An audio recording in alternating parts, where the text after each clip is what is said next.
Now, here's your host, Rob McConnell.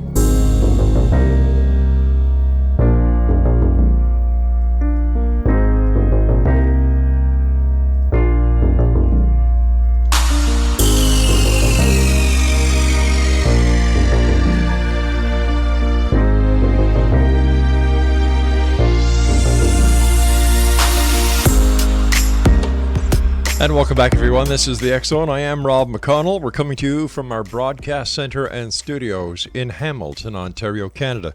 If you'd like to send me an email, xzone@xzoneradiotv.com, on all social media sites, X Zone Radio TV. And if you're looking to find the X Zone TV channel on Simul TV, you need to go to www.simultv.com. My guest this hour, Exonation, is Joedy Cook. He is one of the most active Bigfoot researchers in the state of Ohio. Originally, he was a member of the Cincinnati UFO Research Group, ASK, but realized that his interests were more in the field of cryptozoology. Joedy has been studying the Bigfoot phenomenon since 1991 and is the author of several books. He founded the Cryptid Seekers, the Ohio Center for Bigfoot Studies, and the North American Dogman Project. He is also the founder of Cryptid Seekers magazine and is a member of the American Bigfoot Society. Joedy has appeared on several television programs which discuss large primates in North America, including History Channel's Monster Quest, Sci-Fi Channel's Sightings and Encounters, and the Learning Channel's Top 10 Mysteries of the World. Destination America's Monsters and Mysteries in America, Ohio, Grassman, Ohio. We're going to be talking to Joedy this hour about, amongst other things, the North American Dogman Project. Their website is northamericandogmanproject.com. And Joedy, welcome to the X Zone.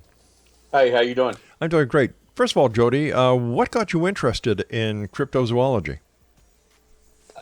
Well, prior to getting into the cryptid stuff, I was a UFO investigator.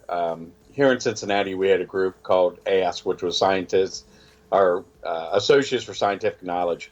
And we had, this is when public access TV was on. This was before cable and all that stuff. So we did a live TV show the first Wednesday of every month. And we would, people would call in, tell their story. And then we started getting some cryptid stuff coming in, like the Loveland Frogman sightings, Bigfoot sightings, Dogman sightings. So I decided, along with George Clapperson, to go ahead and we'll look into the cryptid stuff. And it was amazing, just the amount of stuff that was going on in Ohio. And I just kind of fell in love with it and kind of got away from the UFO stuff and basically stayed with the cryptid stuff for the longest time. And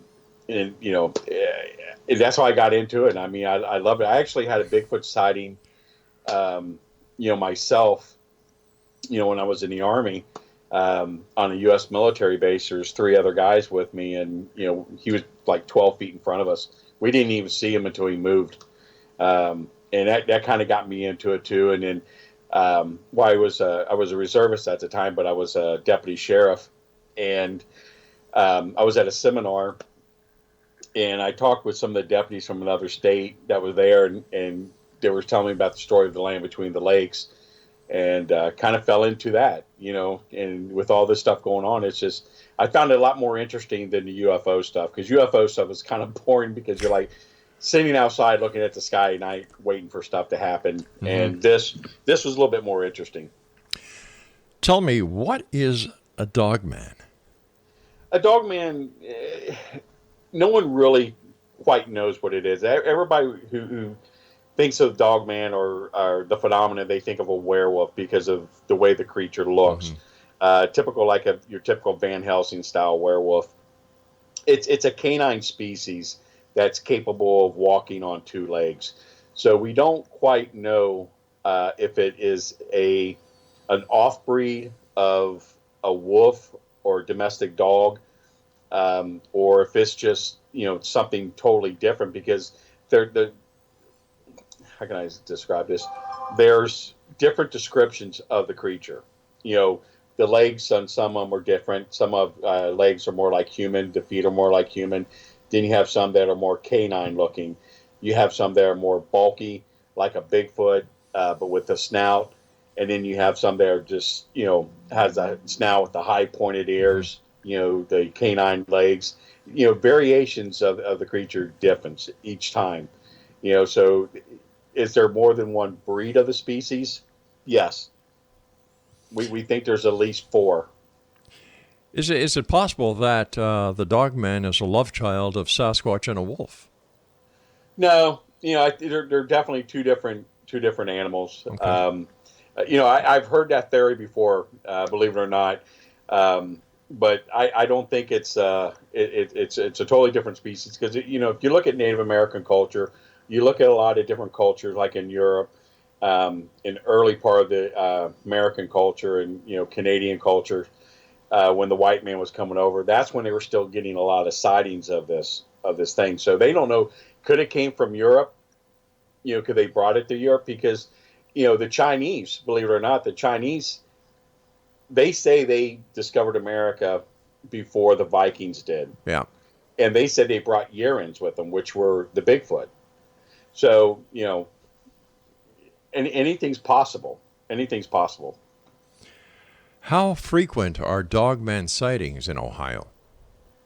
It's not just Ohio. I mean, it's all over. I mean, the North American Dogman Project, is all, it's all North America. We have chapters in Canada. We have chapters in Germany, the UK. We have about 25 chapters just here in the United States. We have a little over 350 members, and we're getting reports every day coming in. I mean, so it's just not just in Ohio, but in Ohio itself, it's pretty frequent. We're averaging about 2 a week just from Ohio. What is the common connection between the sighting of a dogman and the location of the sighting? Well, the thing of it is, it's not like people think Bigfoot. They only see him like at night. The sightings when it comes to dogman, it varies. The sightings amount during the day and then at night are about the same. It's about a 50-50. The same thing when it comes to the environment. When the environment changed from summer to winter, it's about the same. So the environment really has nothing to do with it. The season has nothing to do with it. They've been seen in domestic areas. Give an example, in Akron, Ohio, there's a metro park, and in that metro park they've had sightings in there. They've even the rangers have seen them, and right across the street from the metro park is a condominium. And the people in the condominium have been seeing them come over and get, dig into dumpsters and get the food out of the dumpsters. People have almost hit them crossing the road. So they know what's up there, but it hasn't bothered anyone. So they really haven't done anything, about it. It's a strange situation in some cases. Are there photographs of the dogman that have been caught by people with cell phones or surveillance videos? Oh yeah. On our website, we have a few of them just on our front page. The Jedediah Redwood Forest is probably one of the best ones that we have, and it was a guy was out in the woods, just taking a stroll out there. He saw 2 other people off to his left, and then as he was going a little bit further, he heard a scream, and he came back over, and he didn't see the 2 other people that were there. But he saw this large canine standing there. And what he ended up doing was he had his cell phone and he took the picture of it. Right. And so what we did was one of our state reps from California is on MUFON's STAR team. And she has all of her equipment where she can, look at a photograph and tell you everything about it. So she was able to get in hold of the witness, got a hold of his cell phone, took the original picture off. And we have the findings on there on our website. So what was ever there in that picture was definitely there because it was able to tell what type of phone he had, the distance, everything. So he definitely got something. And like I said, we have a picture of it on our website. I've got to go for a break in about a minute from now, but quickly, is the scientific community getting behind the private researchers like yourself? No. Honestly, they're more towards the Bigfoot stuff than they are towards the Dogman. All right, we'll be back on the other side of this commercial break with our guest this hour, X-Zone Joedy Cook. If you'd like to find out more about the North American Dogman Project, the website is www.northamericandogmanproject.com, and we'll be back on the other side of this break as we continue here in the X-Zone, around the world on the Talkstar Radio Network, Mutual Broadcast Network, Simul Radio, Simul TV, X-Zone Broadcast Network, and iHeartRadio on the other side. Don't go away.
Welcome back, everyone. Joedy Cook is our special guest. His website is NorthAmericanDogmanProject.com.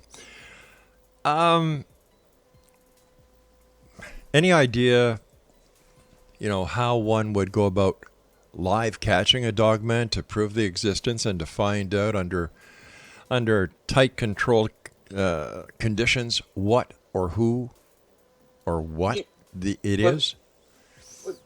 The thing of it is, the Dogman, he's an apex predator. Okay, he's not going to be very easy to catch.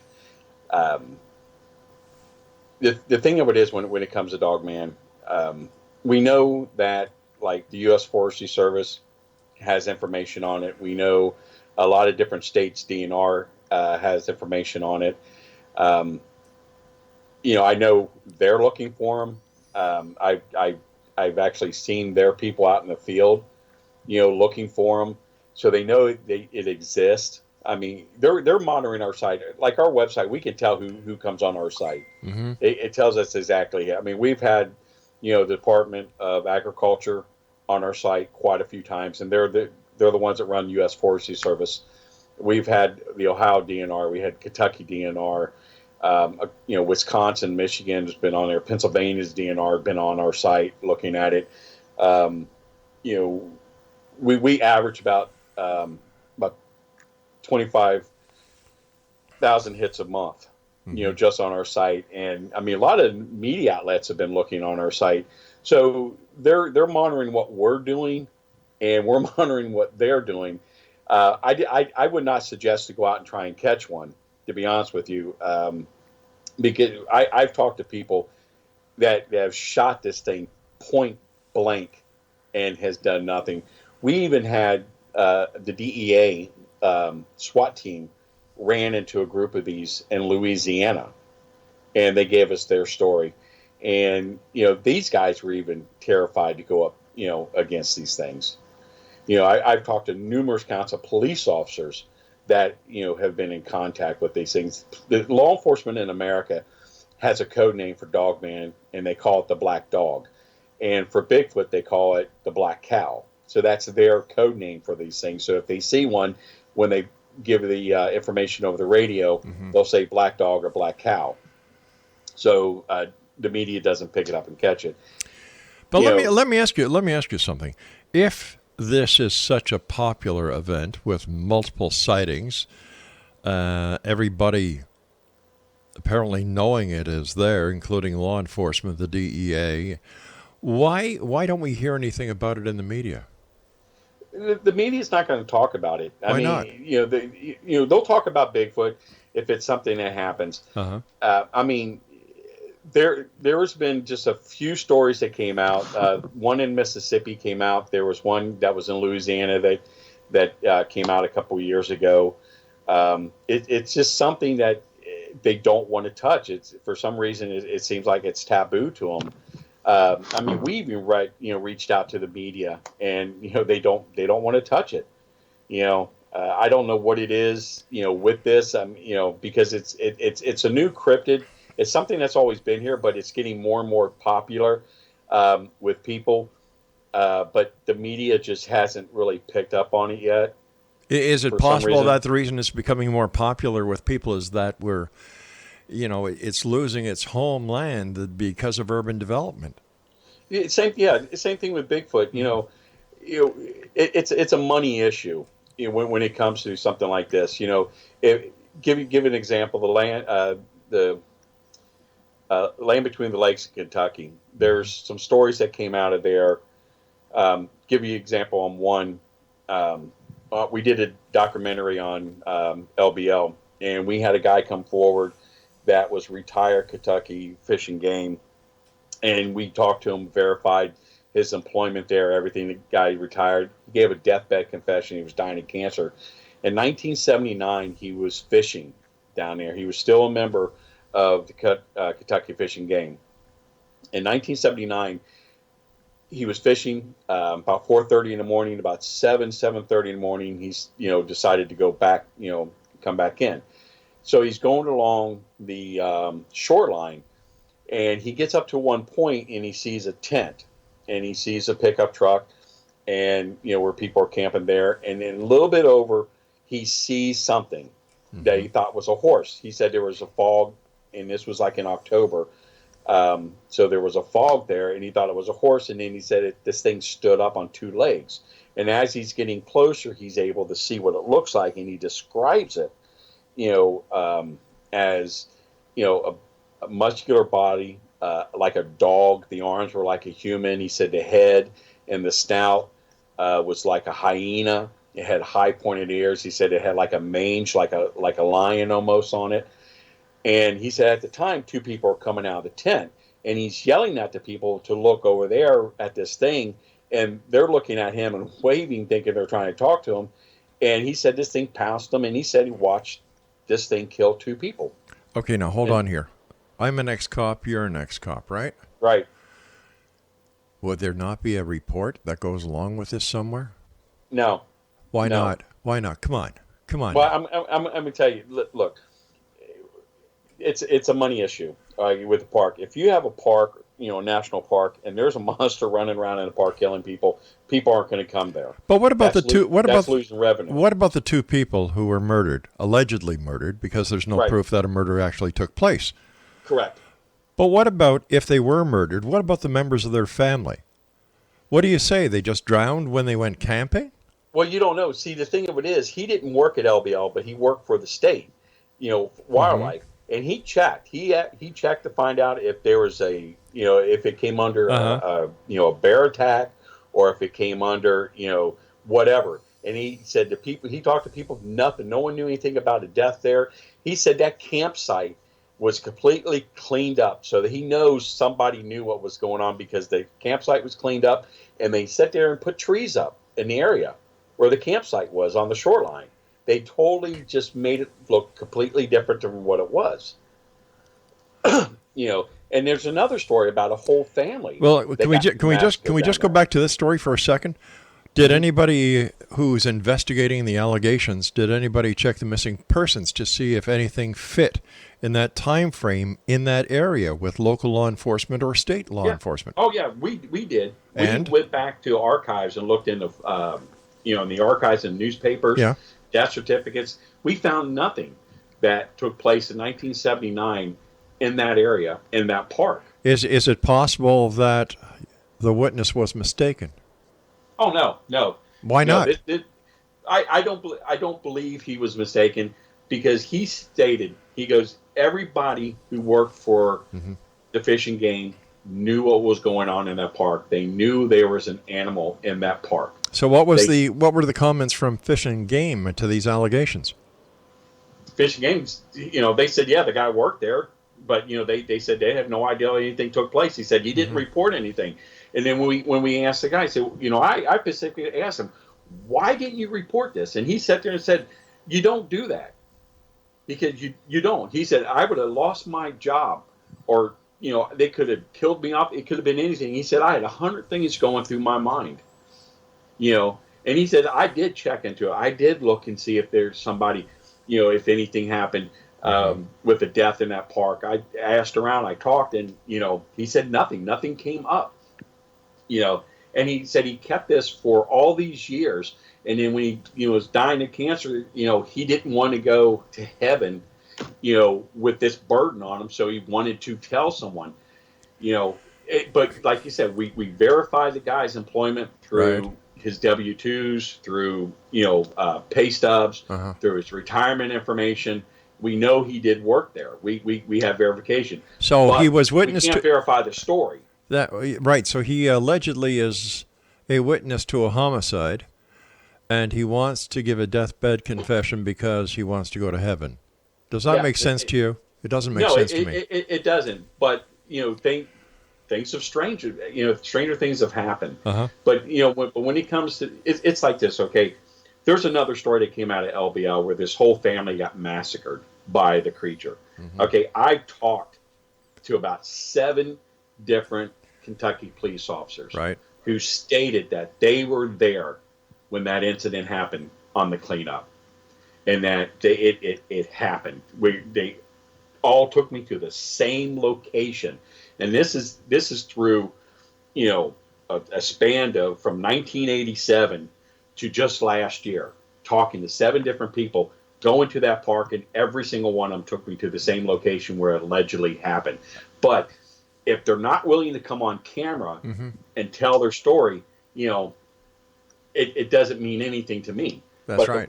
Part of the other problem is when you look in the field of cryptozoology, ufology, the paranormal, human testimony doesn't mean crap.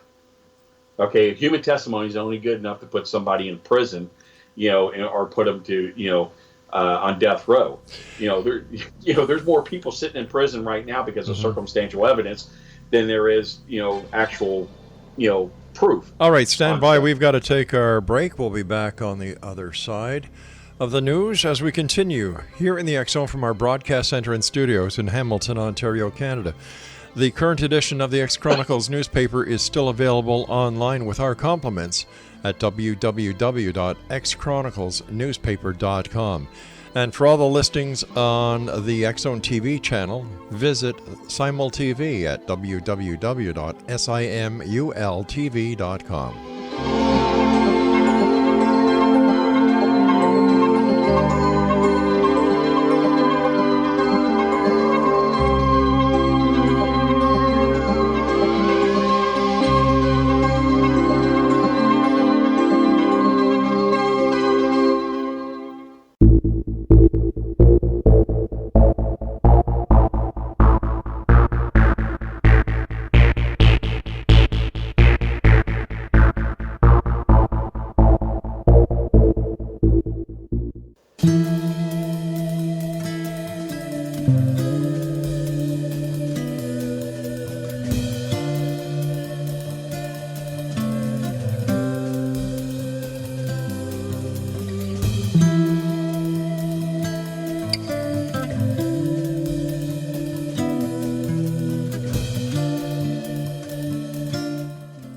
Exonation, Joedy Cook is our guest, www.northamericandogmanproject.com.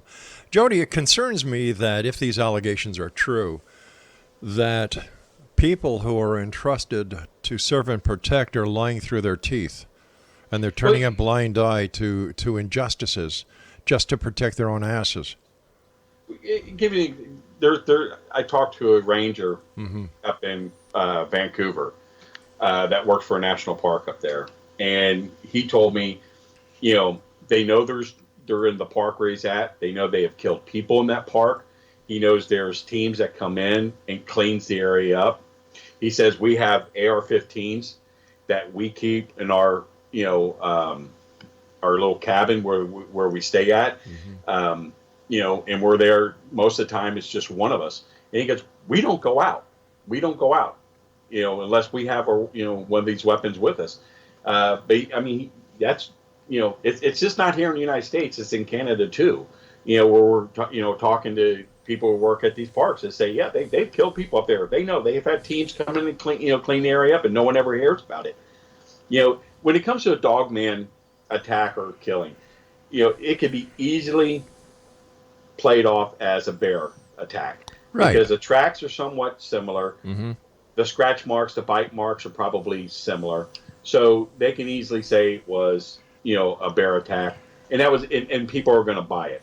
Right, but are they saying that, or are they just neglecting to say anything at all, like the 5 police officers who brought you to a scene, or 7 police officers that brought you to a scene?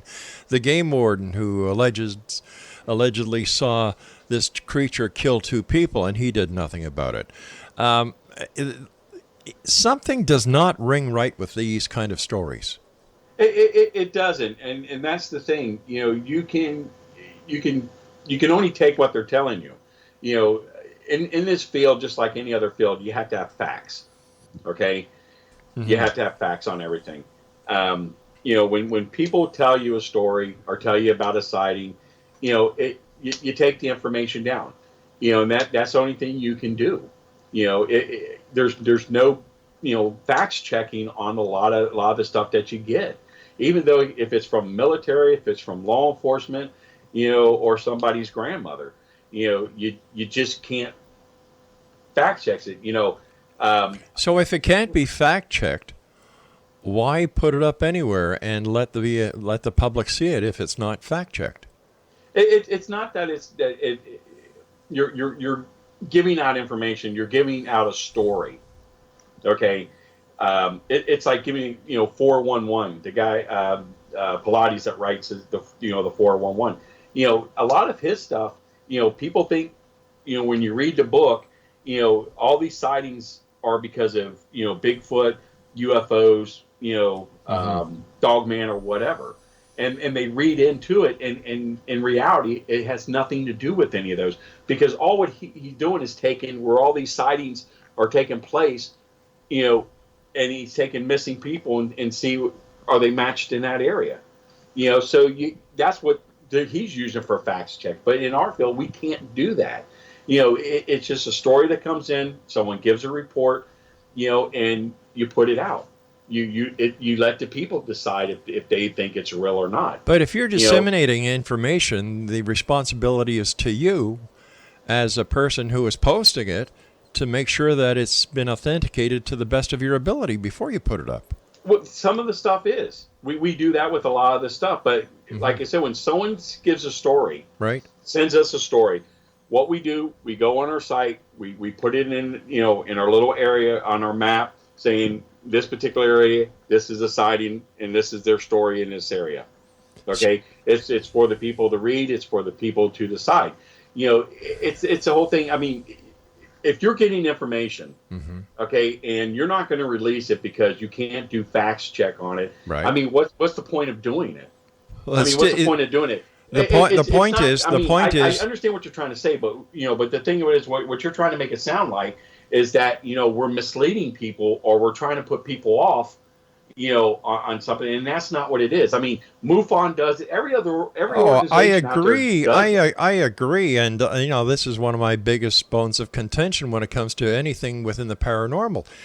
There are so many people who think that if they see it on the internet, it has to be true. No, it's not. I don't believe crap that's on Facebook or anything like that. Because the problem is with a lot of this stuff, it's so hard to fact check.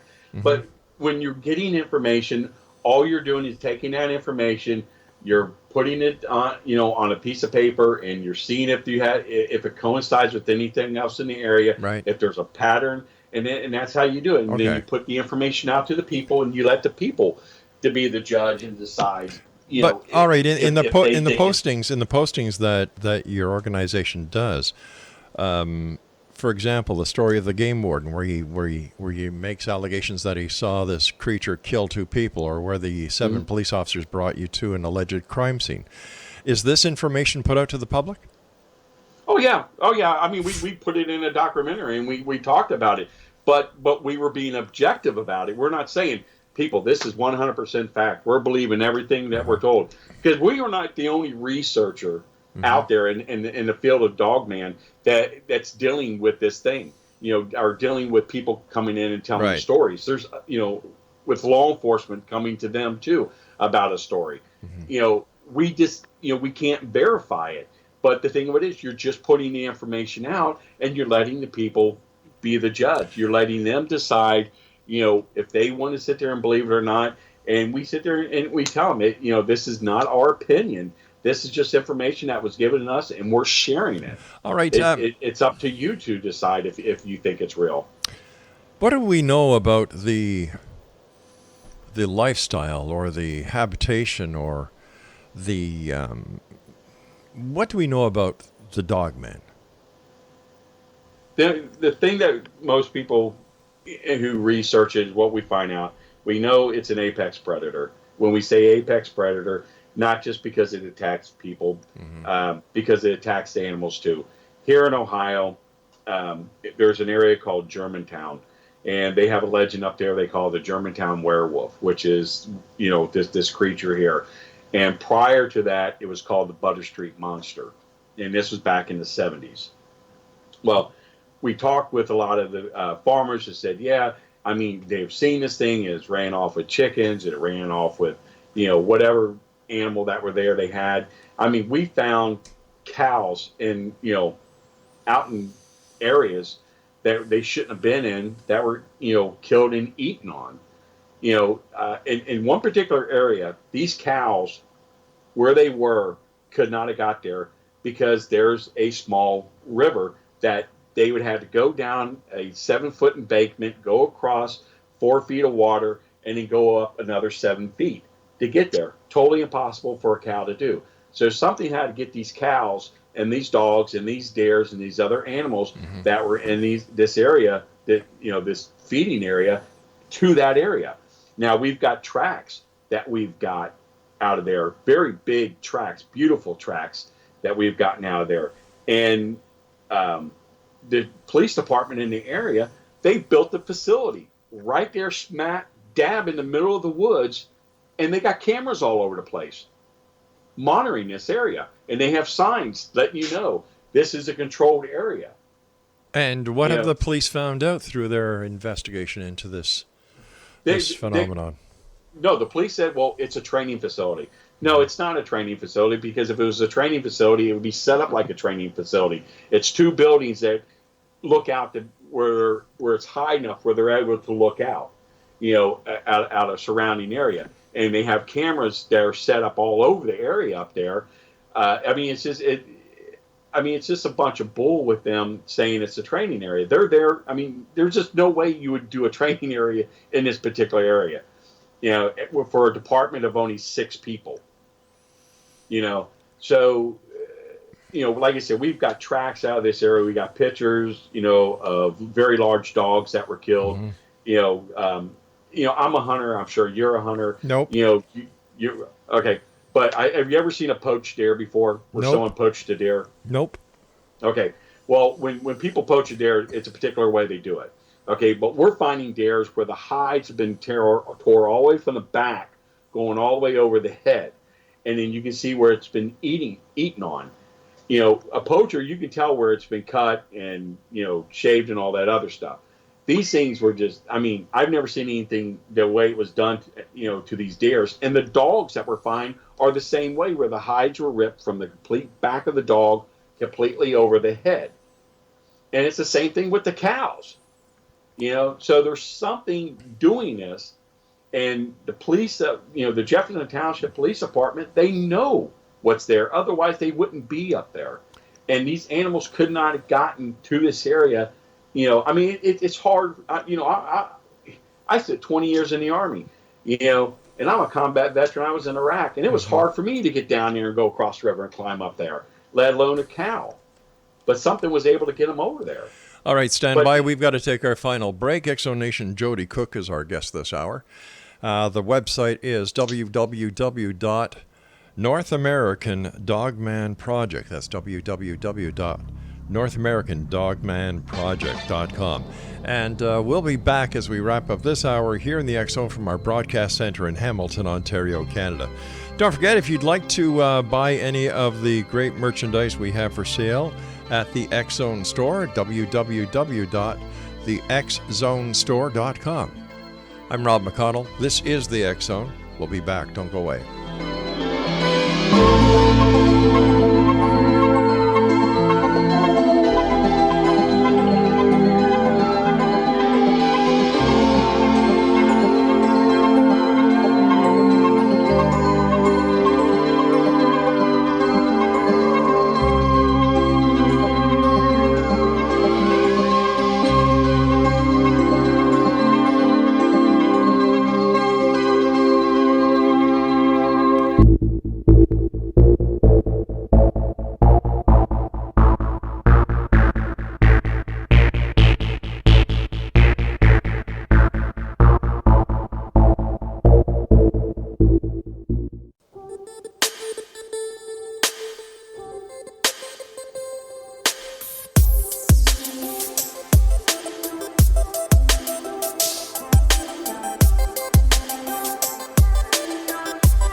Welcome back, everyone. Joedy Cook is our special guest to this hour.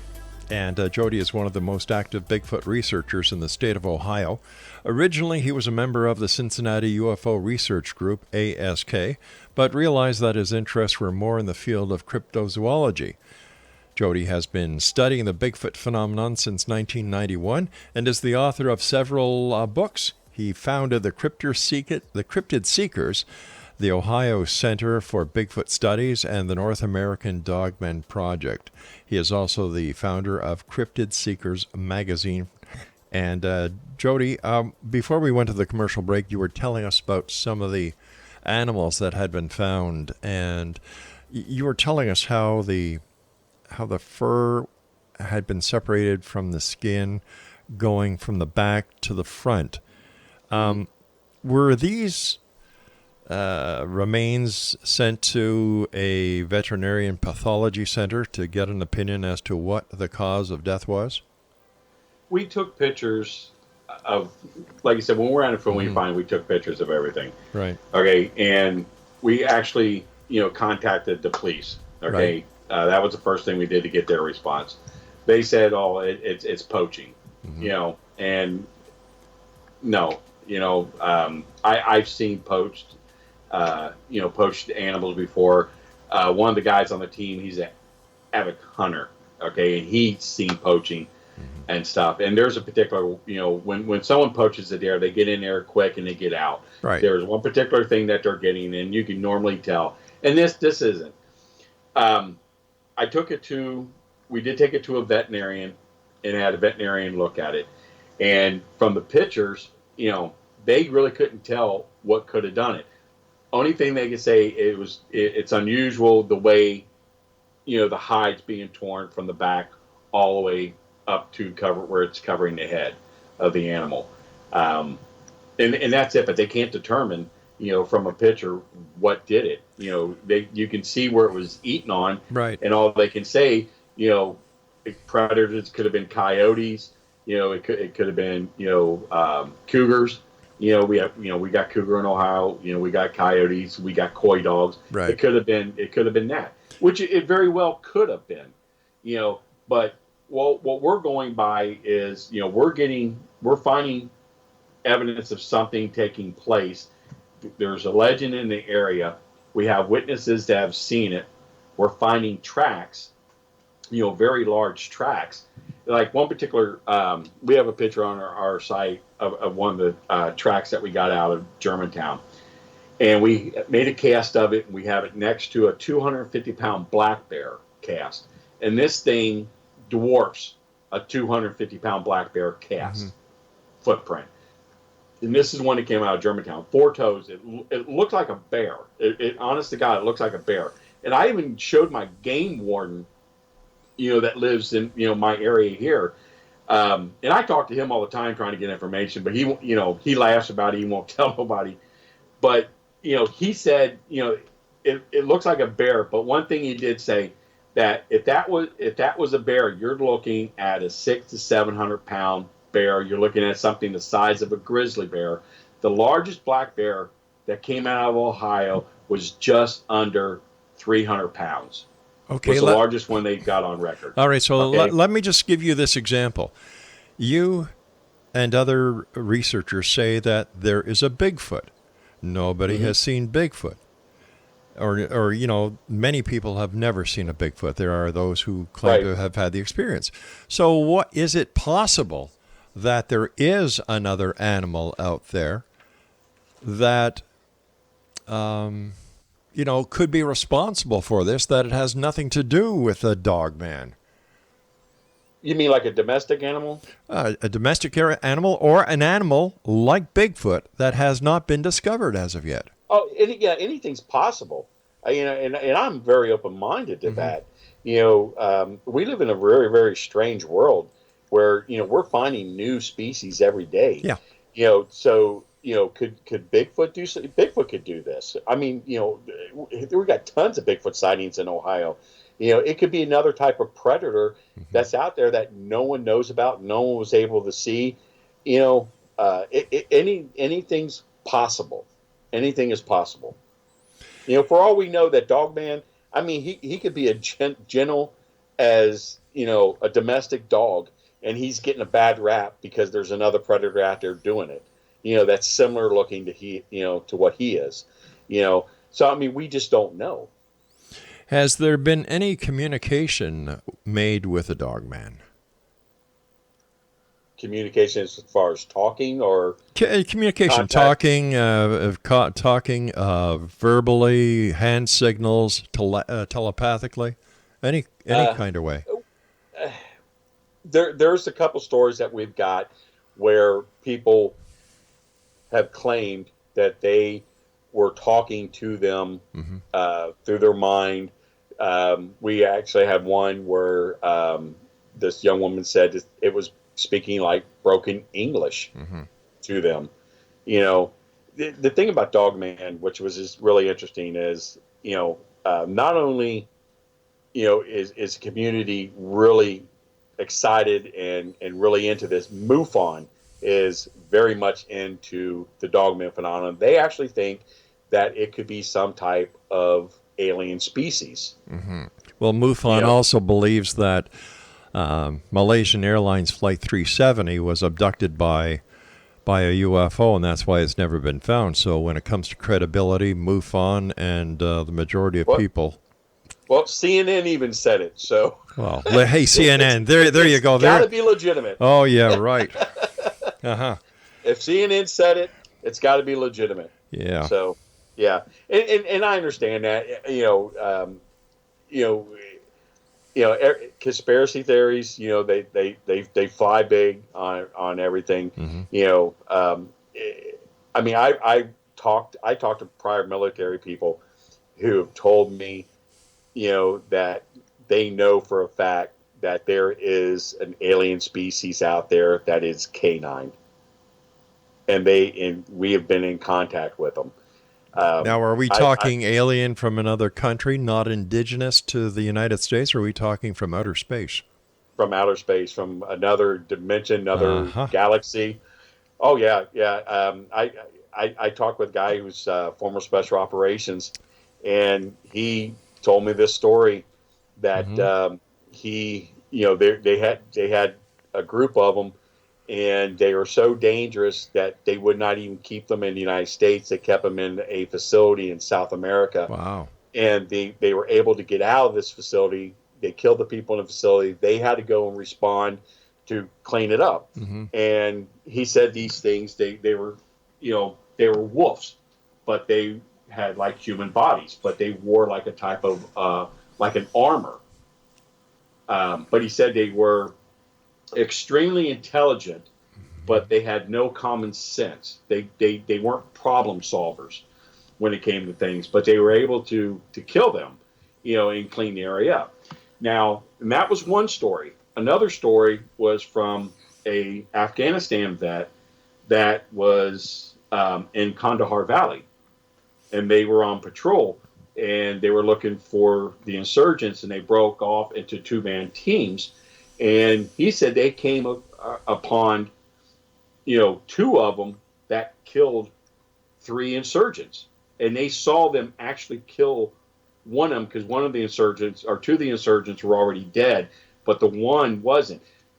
And what made these cases very similar, the first, when I told the first story plenty of times, mm-hmm. I never told about the story where the guy told me that they had a sword that they had, like attached to their back. And the sword was what they call like a pharaoh sword, which is kind of like a sickle, which is very, what they use like in Egypt. Okay. And the soldier in Afghanistan said that they had that weapon, and that's what they used to kill this one insurgent with. But they also had like some type of rifle with them. And they saw them do it. And, is the story legitimate? I don't know. I mean, there's 2 military people. They tell you the story. You hope, that your brothers are telling you the truth, but there's what it is. And there's no pictures to corroborate these claims. No, there's no evidence. There's no circumstantial evidence other than word of mouth that these particular cases happen. Okay, quickly, I've not even posted those on our Facebook, our website, because they're just so far out there. Okay, I've got about 30 seconds, and I'd just like you to respond to this. Upright dogs that were seen on the Skinwalker Ranch wearing trench coats and smoking cigarettes. You know what? I think the Skinwalker Ranch is a bunch of malarkey, and I don't even fool with it. I don't think there's anything there. I think it's just a rich guy, Bigelow. He's pouring money into that place, mm-hmm. and they're getting as far as I know, they're getting nothing out of it. They're not letting anybody go on there and look.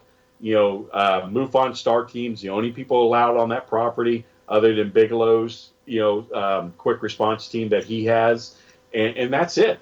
So I don't worry about it. I think it's a bunch of bull. Hey, Joedy, great talking to you. Thanks very much for joining us tonight. And Exo Nation, if you'd like more information about the North American Dogman Project, visit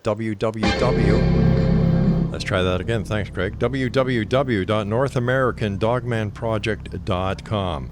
I'll be back on the other side of this commercial break with the news at 6.5 minutes past the top of the hour as the X-Zone continues with yours truly, Rob McConnell, from our broadcast center and studios in Hamilton, Ontario, Canada. I'll be back. Don't go away.